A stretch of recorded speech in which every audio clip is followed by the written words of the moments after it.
Bisa ditampilkan slide-nya. Nah, teman-teman, seperti yang kita sudah bahas di minggu-minggu yang lalu, ya, bulan ini kita akan full bahas tentang satu pribadi, ya, yang namanya Roh Kudus, Holy Spirit. Ya, kalau yang lalu, yang kemarin Kak Dendi sudah jelasin ya, bagaimana siapa sih Roh Kudus itu, dan secara doktrinal, secara dari sudut pandang teologi, Roh Kudus seperti apa sudah Kak Dendi jelasin minggu lalu ya. Tapi hari ini Kak Hendro akan melanjutkan ya tentang peran dari Roh Kudus, terutama kuasa dari Roh Kudus. Yang siap katakan amin. Amin. Oke. Nah, teman-teman, kenapa sih yang kemarin kok Tuhan Yesus itu harus naik ke surga? Kira-kira ada yang ngerti enggak? Kenapa Tuhan Yesus harus naik ke surga? Tuhan Yesus di bumi berapa tahun? Tuhan Yesus di bumi pelayanannya berapa tahun? 3 tahun, ya. Kurang enggak teman-teman? Sudah ada yang pernah ketemu Tuhan Yesus? Iya, Yesus yang lain pernah kita temui mungkin ya di belahan bumi yang lain ya, karena banyak nama Yesus ya. Tapi yang Yesus yang itu, ya itu cuma satu. Dan gak mungkin kita bisa temuin gitu ya, kecuali nanti waktu kita berjumpa dengan Yesus sendiri nanti. Nah teman-teman, kenapa kira-kira Tuhan Yesus naik ke surga? Bisa lambaikan tangan yang tahu jawabannya. Atau pernah merenungkan hal ini? Ya? Kenapa? Untuk mencurahkan Roh Kudus. Siapa namanya? Beno. Oh, oke. Selamat datang Beno ya. Mungkin Kak Ando nggak pernah tahu ya. Oke. Kata Beno tadi untuk mencurahkan Roh Kudusnya. Ya. Betul apa betul? Yuk kita lihat ya. Nah, di Yohanes 16 ayat 7 dikatakan, namun benar kukatakan ini kepadamu, adalah lebih berguna bagi kamu di sini adalah kita semua ya di tempat ini ya. Jika aku pergi, siapa? Aku di sini adalah Yesus. Sebab jikalau aku tidak pergi, kalau Yesus tidak pergi, penghibur itu tidak akan datang kepadamu.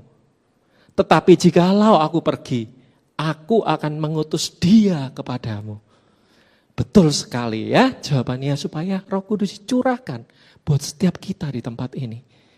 Teman-teman, di salah satu kutipan ayat yang lain di Alkitab dikatakan bahwa kamu akan melakukan perkara-perkara yang jauh lebih besar daripada yang Yesus pernah lakukan.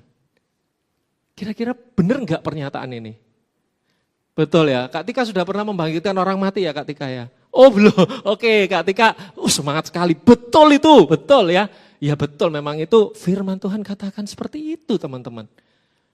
Contohnya apa? Contohnya ya, waktu zaman Yesus gak ada wifi, betul ya. Gak ada Instagram, gak ada apa, gak ada TikTok gitu ya, gak ada. Gak bisa jangkau banyak ya, sangat terbatas. Oleh karena itu, Yesus harus naik ke surga. Diangkat naik ke surga, supaya apa? Supaya kuasanya itu dicurahkan secara tidak terbatas.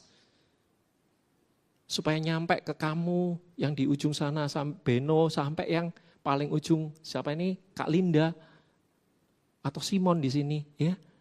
Dari ujung depan sampai ujung belakang, sampai ke seluruh belahan bumi manapun, Tuhan Yesus hadir. Tuhan Yesus curahkan di tempat itu. Amin. Wow. Keren loh ini. Jadi kalau kita ngerti konsep ini teman-teman, kita semakin yakin bahwa yang menyertai kita ini bukan roh yang ecek-ecek gitu ya. Bukan roh yang sembarangan. Bukan roh yang cuman segitu kecilnya, tapi begitu besar kuasa Yesus. Begitu besar kuasa Roh Kudus yang ada di dalam hidupku dan hidupmu. Makanya Tuhan bilang, kamu akan melakukan perkara yang jauh lebih besar dari yang pernah Yesus lakukan. Amin. Ya lemes gak percaya gitu ya. pulang aja wes ya. Harus percaya teman-teman ya. Hari ini Kak Hendro harus meyakinkan kalian mau jualan ini ya. Ya, bukan jualan mainan ya, tapi hari ini Kak Hendro mau benar-benar mau kasih kalian encourage bahwa yes, kamu bisa lakukan perkara-perkara yang besar yang jauh mungkin melebihi dari yang Yesus pernah lakukan, teman-teman. Oke. Kamu dengan sosmedmu, kamu bisa lakukan banyak hal. Amin. Sekarang dibuat apa? Sosmednya dibuat apa nih? Cuman dibuat jualan? Cuman dibuat nginfluence apa? Atau apa? Atau curhat di sosmednya? Aku habis berkelahi, gini. Banyak ya yang curhat. Itu pokoknya nyindir-nyindir orang lain, ini orang lain. Berguna enggak itu teman-teman? Enggak. Gunain sosmedmu dengan baik. Karena dari situ kamu akan jangkau banyak teman-temanmu yang lain. Amin ya. Oke, yuk kita masuk ke intinya. Di Kisah 1 ayat 8. Firman Tuhan katakan seperti ini teman-teman. Tetapi kamu akan menerima kuasa kalau Roh Kudus turun ke atas kamu. Dan kamu akan menjadi saksiku di Yerusalem, di seluruh Yudea dan Samaria dan sampai ke ujung bumi. Kamu akan menerima, aku akan menerima, sebut namamu sendiri. Hendro akan menerima kuasa. Kuasa Roh Kudus. Kalau Roh Kudus itu turun ke atas kamu. Nah pertanyaan sekarang, Hendro tanya nih, Roh Kudus turun ke atas kamu enggak hari-hari ini? Waktu kamu bertobat, waktu kamu mengenal Kristus, waktu kamu hari pertama kamu say yes sama Tuhan. Tuhan, aku mau Engkau sebagai Tuhan dan Raja di dalam hidupku. Detik itu juga Roh Kudus bertata di dalam hatimu. Dan otomatis kuasa yang sama akan ada, tinggal di dalam kamu. Nah tetapi kenyataannya ya, kita seringkali enggak merasakan kuasa itu teman-teman. Itu yang jadi masalah. Ya, tapi hari ini kita benar-benar harus benar-benar ngerti. Bukan sekedar dengan pikiran kita, ya, tapi dengan pengertian yang dalam di dalam hati kita. Bahwa Roh Kudus bisa memberikan kuasa yang besar di dalam hidup kita. Kira-kira teman-teman, kuasa apa yang Tuhan Yesus, Roh Kudus berikan buat setiap kita? Kuasa untuk apa sih? Ada yang bisa? Ada yang coba jawab? Kuasa untuk apa yang Roh Kudus akan berikan kepada kita? Oke, kita bahas satu-satu ya. Kuasa untuk yang pertama, untuk hidup benar. Ya, berapa banyak di antara kita, termasuk saya sendiri, ya, seringkali masih jatuh di dalam dosa, di dalam kelemahan. Bahkan di dalam kelemahan yang sama, berulang-ulang. Tetapi Tuhan Yesus bilang, Dia akan memberikan kuasa buat setiap kita untuk bisa hidup dengan benar. Yang kedua, memberikan kuasa untuk melayani sesama kita. Ya, kau yang fasilitator, engkau yang pelayanan, baik itu dari usher sampai ke pemuji di depan. Ada capek, ada waktu kita frustasi, waktu kita lagi down tapi kita harus tetap melayani. Kalau secara pelayanan aja gampang ya, pokoknya aku datang.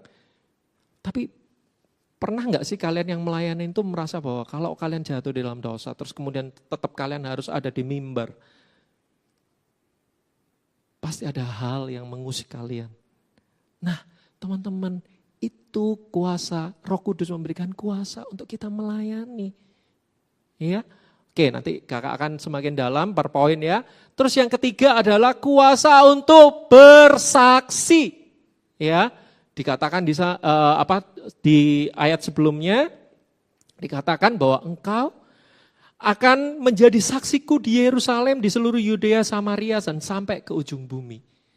Oke, kita masuk ke yang pertama, ya. Roh Kudus memberikan kuasa untuk kita hidup benar. Ya, di Yohanes 16 ayat 13 dikatakan seperti ini teman-teman. Tetapi apabila ia datang, yaitu roh kebenaran. Berarti kalau roh kebenaran pasti benar, ya, pasti benar. Baik itu tidak selalu benar, tapi kalau benar itu pasti baik. Ya, teman-teman jangan terkecoh dengan roh yang baik. Ya, pengajaran-pengajaran sekarang baik, tapi belum tentu benar. Yang benar pasti baik. Oke? Nah, ia akan memimpin kamu ke dalam seluruh kebenaran. Memimpin siapa? Memimpin saya, memimpin kamu semua. Hidupnya dipimpin. Dipimpin itu, tahu nggak dipimpin itu? Dipimpin itu ya step by step dibilangin dari misalnya, kalau misalnya ini pernah ini ya, pelajaran matematika pernah ya, ada yang dibagi, dikali, terus dikurangi, dan lain segala macamnya. Yang mana duluan? Oh, yang ini, yang perkalian duluan, terus kemudian dijumlahkan. Ya, step by step. Perkalian dulu diselesaikan, baru dijumlahkan. Demikian juga Roh Kudus memimpin kita kepada kebenaran. Itu step by step. Diajarin, kamu nggak gini loh, gitu. Lakuin ini dulu, baru yang itu. Ditunjukin ulang berulang sesuai dengan petunjuknya. Ya. Nah, kemudian sebab ia tidak akan berkata-kata dari dirinya sendiri. Tetapi segala sesuatu yang didengarnya itulah yang akan dikatakannya dan ia akan memberitakan kepadamu hal-hal yang akan datang. Wow. Keren. Dan kakak gak mau ayat yang keren ini cuman sekedar keren kata-katanya. Tapi kamu harus ngalamin. Willy harus ngalamin. Juan harus ngalamin. Semua orang di tempat ini harus ngalamin yang namanya perkataan firman ini. Amin. Sudah banyak dari kita waktu kita mau melakukan dosa. Tiba-tiba ada ayat yang terlintas. Tiba-tiba ada di dalam hatimu ingat bahwa, oh ya, aku ingat ayat itu. Atau kamu dalam keadaan yang paling down sekalipun ya, misalnya lagi ngalamin kedukaan atau ngalamin masa yang sulit. Tiba-tiba ada satu kekuatan yang baru lewat firman yang lewat di dalam pikiran kita maupun hati kita. Pernah ngalamin gitu? Itulah Roh Kudus. Karena Roh Kudus akan mengingatkan setiap firman yang kamu pernah baca. Nah, pertanyaannya, kenapa kok Kak itu kok nggak muncul ayat-ayat itu waktu aku ngalamin begini begitu? Ya kamu nggak pernah baca apa yang diingetin, bener gak sih? Nggak pernah baca apa yang diingetin. Makanya kita disuruh, makanya kita mau sama-sama saling support untuk kita ngerenungin bareng-bareng, baca bareng-bareng supaya apa? Ya itu pada waktunya. Mungkin pada waktu kamu misalnya nih, segala perkara dapat aku tanggung di dalam Dia yang memberi kekuatan kepadaku. Misalnya hari itu ayat itu mungkin nggak berbicara banyak di dalam hatimu karena kamu dalam keadaan yang baik-baik saja. Tetapi waktu kamu ngalamin masa-masa sulit di dalam hidupmu, tiba-tiba terlintas ayat itu. Apa yang terjadi? Tuhan memberikan kekuatan baru buat engkau. Roh Kudus ngingetin ayat itu.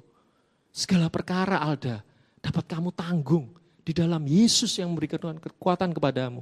Wah langsung gimana? Wah langsung semangat pasti. Ya. Jadi makanya ayo renungin firman. Karena Roh Kudus, percayalah Roh Kudus akan mengingatkan. Ya, setiap firman yang sudah kamu baca itu akan terlintas di dalam hidupmu. Oke, yang lain. Di Yeskiel, di Perjanjian Lama ya, di Yeskiel 36 ayat 27, bahkan di Perjanjian Lama peran Roh Kudus itu sudah diberitakan.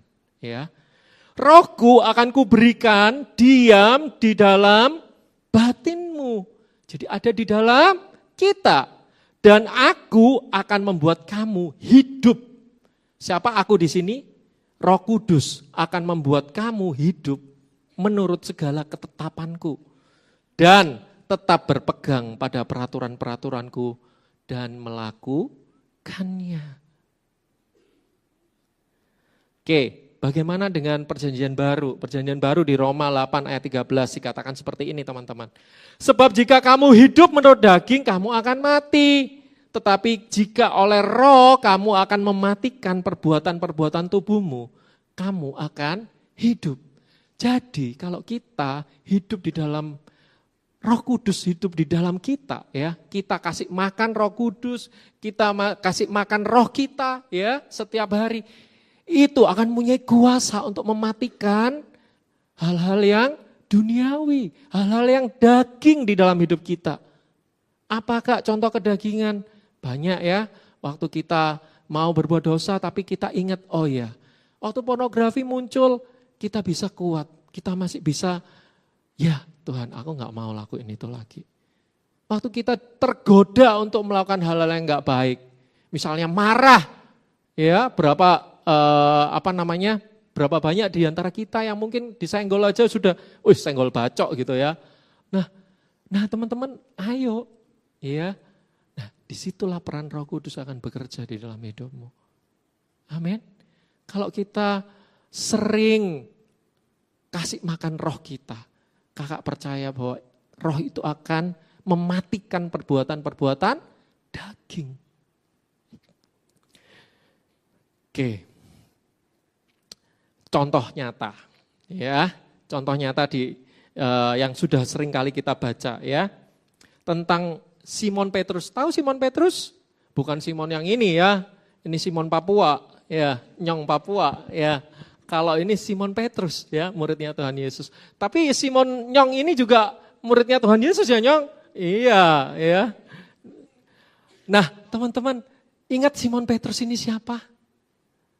Dia orang biasa. Sama seperti kita. Bahkan ya kalau aku bilang, aku gak mau sih disamain sama Simon Petrus ya.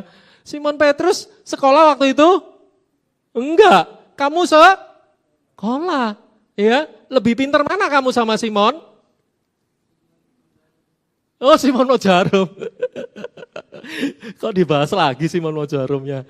Ya, nah teman-teman pasti Simon yang kita maksud itu, dia itu nelayan teman-teman, biasa, orang biasa.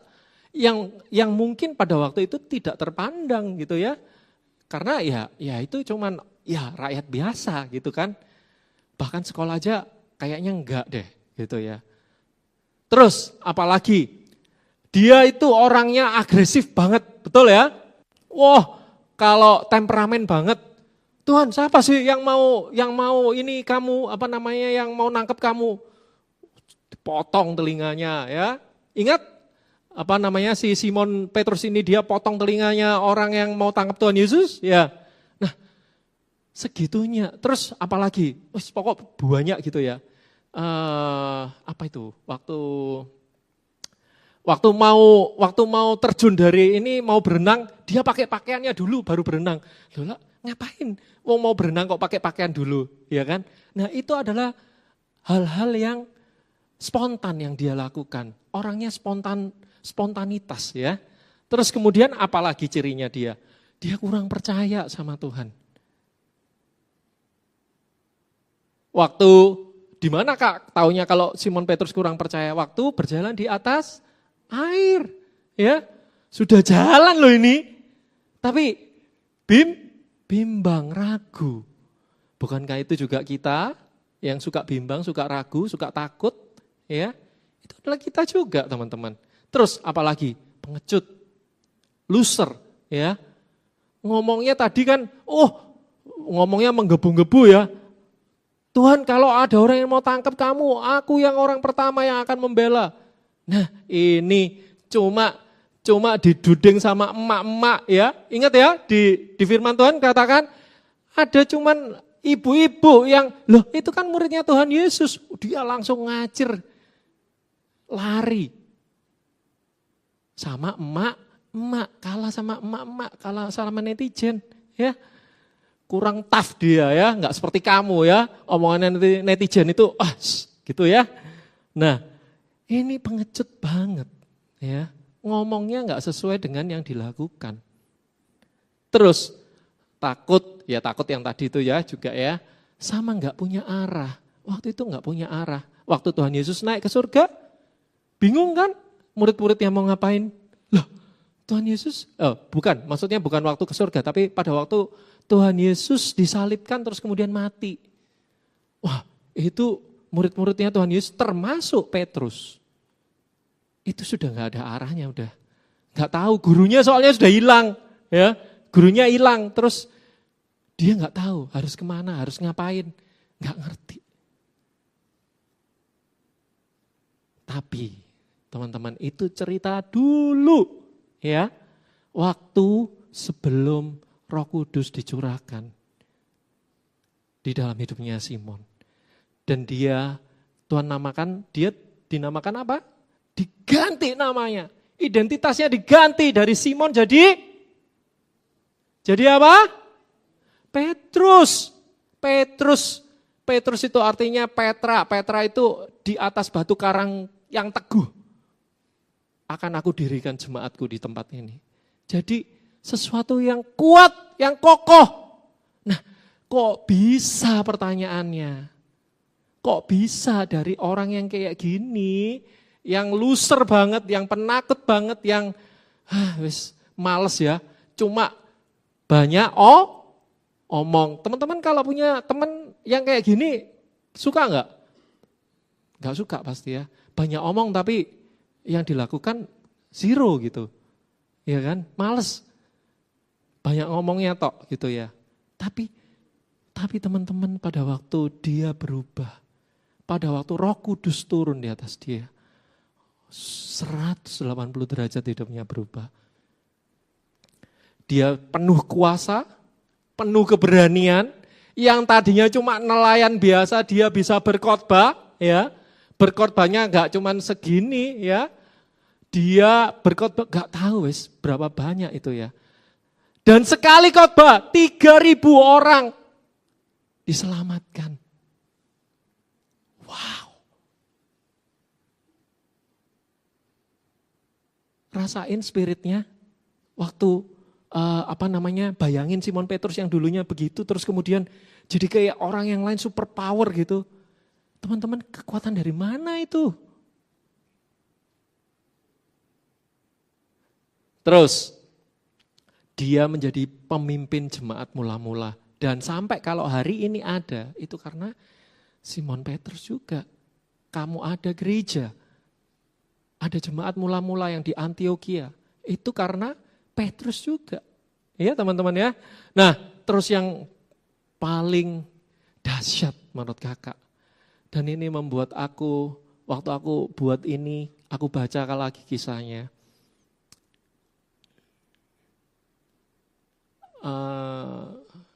Kendro nggak bisa nahan yang namanya air mata gitu ya. Bahkan sampai tadi di tempat belakang itu kan juga masih merenungkan kembali, kok bisa ya kayak gitu. Ngerti nggak sih? Dia berkata seperti ini loh, Tuhan aku nggak layak. Kalau aku disalibkan kayak Tuhanku, kayak guruku. Aku salib terbalik aja. Guys, itu kekuatan dari mana guys? Pada waktu Gandom merenungkan ini speechless rasanya. Apakah kau melakukan hal yang sama? Atau jangan-jangan ya sama kayak Simon Petrus yang lalu yang cuman pengecut doang, yang cuman bisa ngomong tapi tidak melakukan. Teman-teman, hari ini Tuhan tanya, maukah kamu diubahkan? Roh Kudus turun loh, sudah turun ke atas kamu. Dan kamu dan saya mestinya juga melakukan sama persis yang pernah dilakukan oleh Simon Petrus. Amin? Amin? Yakin? Yakin. Ya? Oke. Nah, jadi pada waktu kita benar-benar dipimpin oleh Roh Kudus, akan ada buah-buah roh yang semakin keluar di dalam hidup kita, teman-teman. Ya, buah-buah roh. Jadi enggak cuma satu, tapi buah-buah roh. Itu semakin nyata di dalam hidup kita.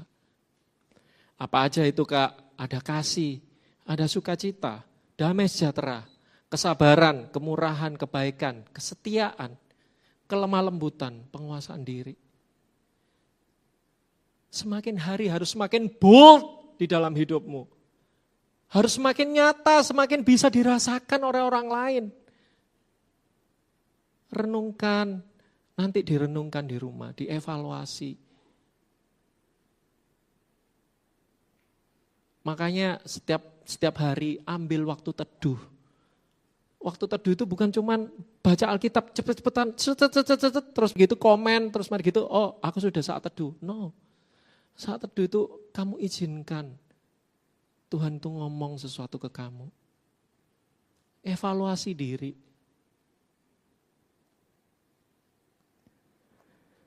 Oke, yang kedua, Tuhan Yesus atau Roh Kudus memberikan kuasa untuk melayani. Kalau tadi untuk hidup benar. Yang pertama untuk hidup, kuasa untuk apa? Hidup benar. Ya, nggak gampang teman-teman, apalagi di usia-usia yang seperti kalian ya, usia-usia yang produktif, usia yang ya kalian mau hidup benar tapi temennya lagi ganggu-ganggu, jadi nggak bisa hidup benar. Tapi percayalah bahwa Roh Kudus menolong kita untuk kita bisa hidup benar. Yang kedua, Roh Kudus akan memberikan kuasa untuk setiap kita untuk melayani sesama. Ya, katakan melayani sesama. Ya, oke. Nah, teman-teman, setuju enggak kalau melayani sebagai singer, sebagai worship leader, sebagai apapun, operator LCD dan lain segala macam, butuh talenta? Setuju? Setuju. Ya, butuh keterampilan, butuh talenta, butuh skill, ya, butuh sesuatu yang Tuhan sudah berikan pada dasarnya di dalam hidup kita, gitu ya. Nah, tetapi melayani itu bukan sekedar hanya perlu talenta, teman-teman. Tapi perlu urapan Roh Kudus. Bayangin kalau worship leader yang nyanyi di sini, cuman suaranya tok yang enak. Tapi nggak ada rohnya. Itu seperti performance. Nggak ada bedanya dengan konsernya Taylor Swift misalnya. Nggak ada bedanya dengan konsernya Coldplay. Ya, cuman pertunjukan biasa. Pertunjukan biasa itu aja bisa inspire orang ya. Ya, walaupun inspire-nya ya bisa macam-macam, bisa ke arah yang negatif ataupun positif gitu ya. Tetapi yang pasti, kalau urapan Roh Kudus itu bisa mengubahkan hidupnya orang. Amin. Yuk kita baca sama-sama statement ini yuk. 2, 3. Talenta bisa membuat orang kagum, tetapi kuasa Roh Kudus membuat hidup orang diubahkan. Ini bedanya. Jadi mulai dari sekarang switch pelayananmu. Gimana sih kamu melayani hari-hari ini? Kamu andalin kuasa Roh Kudus atau enggak sih? Coba dianalisa, coba dievaluasi. Kalau memang kamu masih pakai kemampuanmu sendiri, kamu pakai kepandaianmu sendiri, kamu pakai skillmu sendiri, talentamu sendiri, hari ini bertobat. Karena semua itu useless, teman-teman. Apa yang kamu lakukan? Kamu jadi seorang fasilitator cuman hanya sekedar datang. Tanpa persiapan, tanpa roh, tanpa ini. Sia-sia, teman-teman. Jadi cuman kumpul-kumpul. Nggak tahu ngapain kumpul-kumpulnya, nggak jelas gitu ya. Padahal kita mau melayani tiap-tiap orang. Ingat ya, yang kemarin yang ikut camp, tiap-tiap orang yang kita layanin itu. Kita perlu kuasa dari Roh Kudus supaya kita bisa melayani tiap-tiap orang. Enggak sama. Oke. Yang berikutnya, yang ketiga. Kuasa Roh Kudus juga memberikan kuasa buat kita untuk bersaksi. Katakan sama kanan kirinya, bersaksi, ya. Kuasa Roh Kudus tidak membuat kita terlihat hebat saja, tetapi supaya dunia mengenal Yesus lewat kita. Teman-teman pernah tahu pizza? Ya, pizza yang sama kalau dipotong jadi 8, ya, kalau kalian potong pizza, ya, pertama kan dipotong jadi 2, jadi 4, kemudian dipotong silang lagi, ya. Nah, taruhlah itu, teman-teman, kalau secuil pizza itu, ya, secuil pizza itu rasanya tetap pizza apa enggak? Rasanya masih tetap pizza? Atau ganti jadi rasa ayam goreng? Tetap pizza. Nah, sama dengan kita, teman-teman. Kita ini muridnya Yesus. Jadi orang yang dekat sama kamu harus ngerasain hal yang sama seperti waktu dia dekat sama Yesus. Kalau orang yang di sekitarmu ngerasain kamu seperti iblis, ya, nah itu berarti ada yang salah. Ya, ada yang salah. Dan kita harus cepat-cepat berubah, ya. Omongannya yang kasar mulai diubah, ya. Omongan yang ceplas-ceplos, singgung kanan kiri, omongan yang kayak silet gitu ya, mulai bertobat. Ya. Yang suka marah, hari ini mulai lebih sabar lagi. Oke, teman-teman, dan jangan lupa beritakan Yesus di dalam setiap apapun yang kamu lakukan. Amin. Waktu kakak olahraga, apa yang kakak lakukan? Gak cuma sekedar olahraga, tapi ngobrol.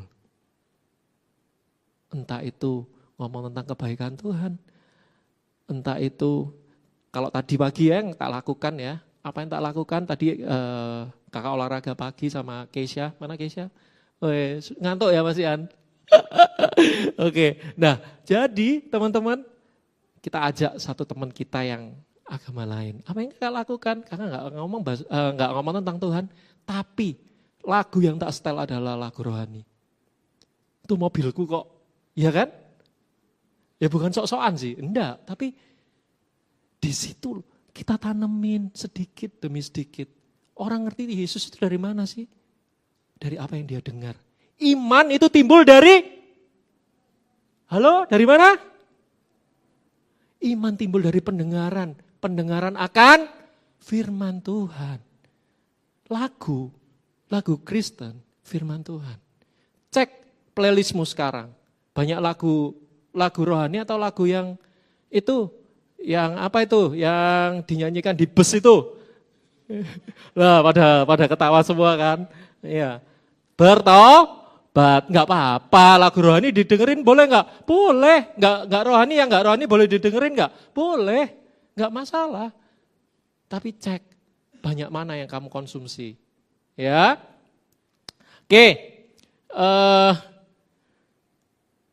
terakhir kakak akan kasih satu ilustrasi ini teman-teman. Nah, ini apa teman-teman? Sarung? Ini apa? Sarung tangan, ya. Sarung tangan ini kalau nggak ada tangannya, bisa berfungsi apa dia? Nggak ada, cuman ya sarung tangan biasa. Nggak bisa ngapa-ngapain nih sarung tangan.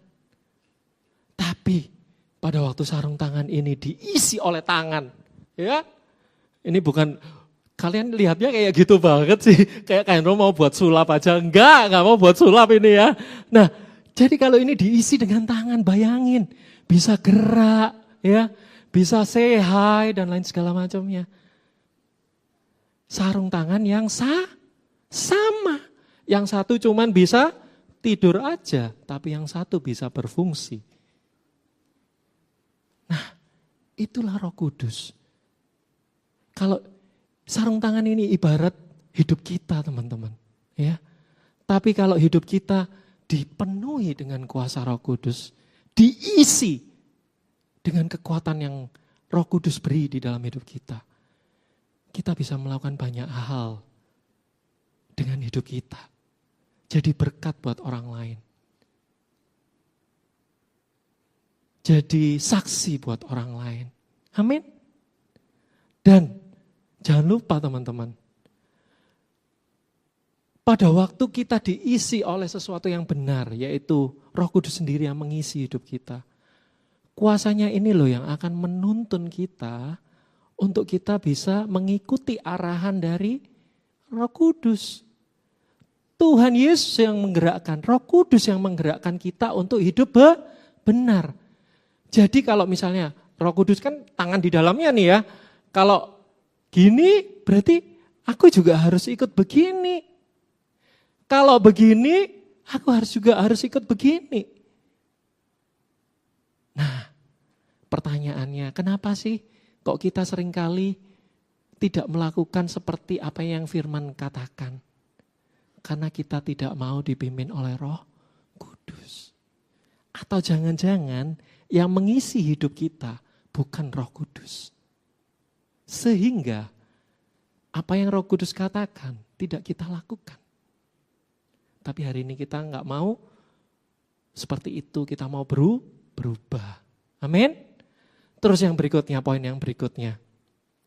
Semahal apapun sarung tangan ini, seberapapun talenta yang kamu punya, tanpa Yesus, tanpa Roh Kudus, nggak ada artinya. Ingat ya, cuman jadi performance. Oke? Yang berikutnya, poin yang terakhir. Dari sarung tangan ini, itu akan melindungi kita. Betul? Itu akan melindungi kita. Sarung tangan itu akan melindungi kita. Buat kita itu bisa, kita punya kuasa di dalamnya. Karena sarung tangan itu melindungi kita.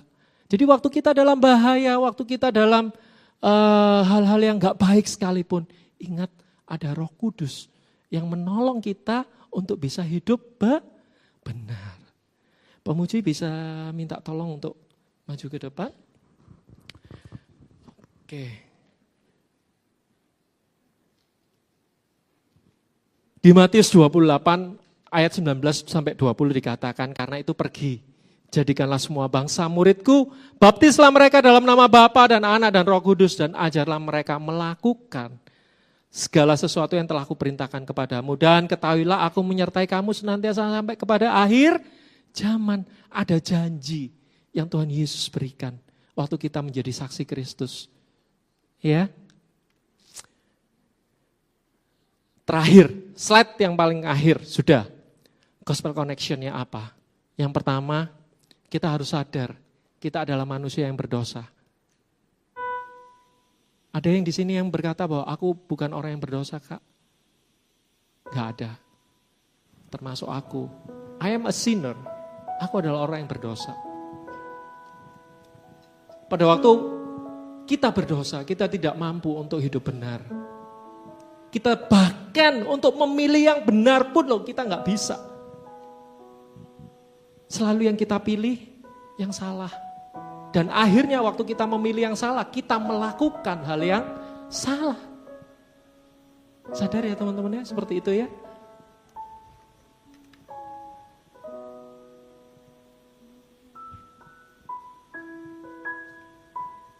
Manusia jatuh dalam dosa dan tidak mampu untuk hidup benar dengan kekuatannya sendiri. Mulai dari hari ini jangan pakai kekuatanmu. Karena itu gak ngefek dan itu gak akan bisa lepasin kamu dari setiap keterikatanmu. Dari kebiasaan burukmu, dari apapun yang kamu pingin untuk berbuat baik. Tapi tidak bisa berbuat baik. Karena pakai kekuatanmu sendiri. Tapi kabar baiknya, disinilah Injil itu bekerja. Yesus lahir, mati, bangkit. Untuk menyelamatkan kita lewat karya salibnya. Itulah pekerjaan Yesus yang luar biasa di dalam hidup kita. Yang harus selalu kita renungkan dari hari ke hari. Pada waktu kita ingat akan karya penebusan Kristus di dalam hidup kita. Hidupmu gak akan lagi sembarangan. Hidupmu gak akan lagi asal-asalan. Hidupmu gak akan lagi memilih hal-hal yang receh di dalam hidupmu. Tapi engkau tahu bahwa hidupmu mahal. Dan kau sudah ditebus dengan darahnya yang luar biasa. Kemudian tidak hanya berhenti di situ, Yesus mati di kayu salib, kemudian dia bangkit. Dan kemudian apa yang terjadi? Dia naik ke surga. Supaya ia bisa mencurahkan rohnya. Secara luar biasa buat engkau dan aku di tempat ini. Memberikan kuasa untuk hidup benar, untuk melayani, untuk bersaksi di dalam hidup.